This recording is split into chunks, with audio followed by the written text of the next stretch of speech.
Is putting mental? I'm not really sure. And I really want to know y'all's opinion on it.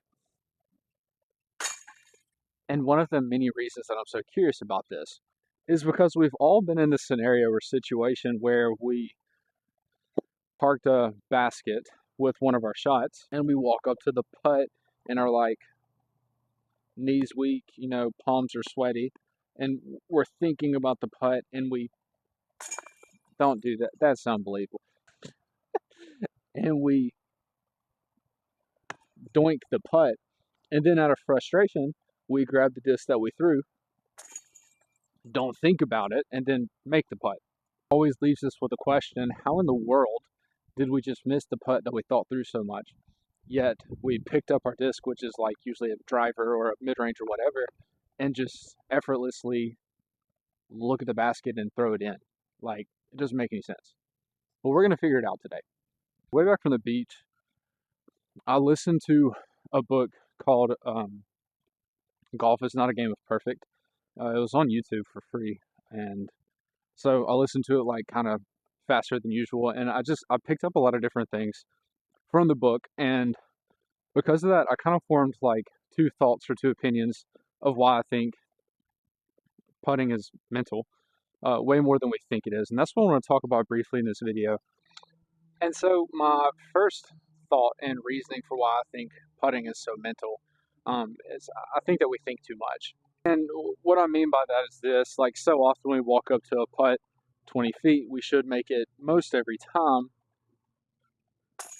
And a lot of times we can let stuff get in our head that shouldn't be there, which is really one of the points that the book brought up. You really have to control the thoughts that you allow into your mind when you're playing, really golf as a whole. But I think it really applies to putting as well. Because I think one of the easiest places for like thoughts that shouldn't be there to creep up really is the putting green. And another thing that the book talked about that really stuck with me is that some of the best golfing putters in the world, they walk up to a putt and they look at the hole, they look at their ball, and they putt.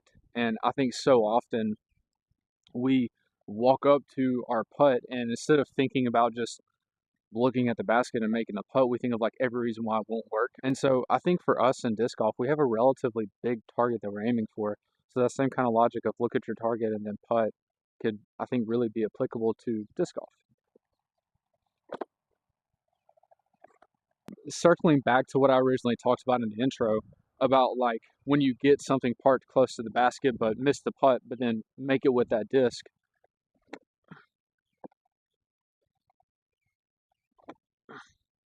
There we go. Or just throw it in.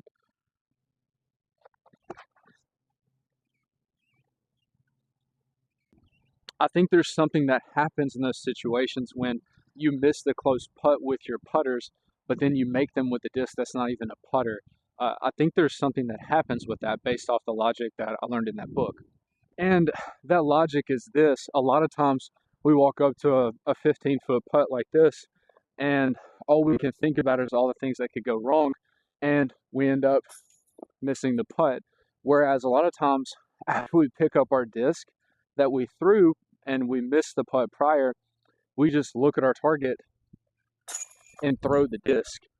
And so I think in those situations, what happens is that we take all like overanalyzing and what could possibly go wrong because you don't care anymore. You already missed the putt, and you just take the disc and look at the target and throw it. And the logic from the book was talking about how the best putters in golf, they would just use this logic of they look at the target, they look at the ball, and then they putt, insinuating they don't overthink it. And I think we do that a lot when we grab like the disc we threw.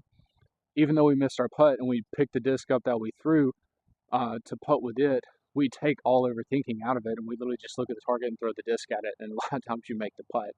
And the last reason that I have for why I think putting is so mental, what I would simply sum up in one word: confidence.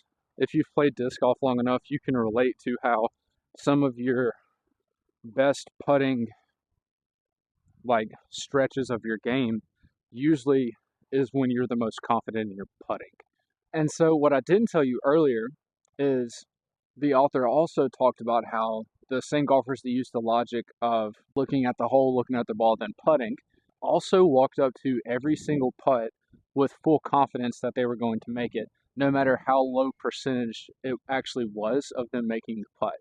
Honestly, I think that same logic can again be used in disc golf. Y'all thought I was going to do the whole video without missing a putt, didn't you? No. Everyone knows I'm not that good at putting. But I think that same logic can be used in disc golf, because if you walk up to a putt and you're not very confident, your body's probably going to get tense, your mind's going to race, you're going to get jerky, and all sorts of things, and there's a really, really good chance you're going to miss the putt.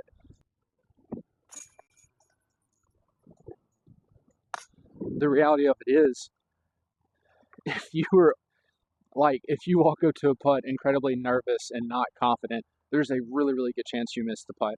If you walk up to a putt, if anything, overly confident, worst case scenario, you're going to miss the putt, which you would have done anyways if you weren't very confident.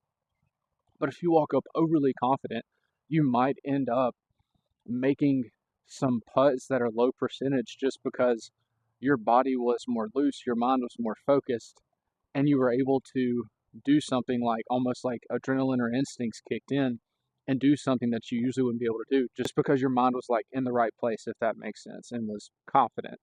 I'm not sure why I decided to make a video on putting when there's 20-mile-per-hour winds. Probably because I was bored.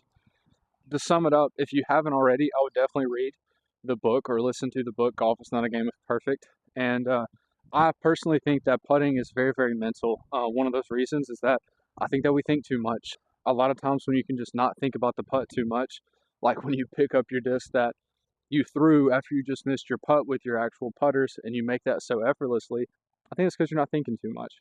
Secondly, I think confidence has a lot to do with it. I'm sure all of us can think back of a time where we putted the best in our disc golf career, if that's what you want to call it. And it's a lot of those times would be when you were very confident in your abilities. Now, I do want to clarify before I close out the video, I do think that there are some things that you can do to help you be more confident in your putting. The main thing being how much you practice your putting. It's hard to be confident in something that you don't practice. And so don't take this video and just think like, oh, well, if I just don't think too much and I'm really confident, I'm going to make all my putts. That's not what I mean at all.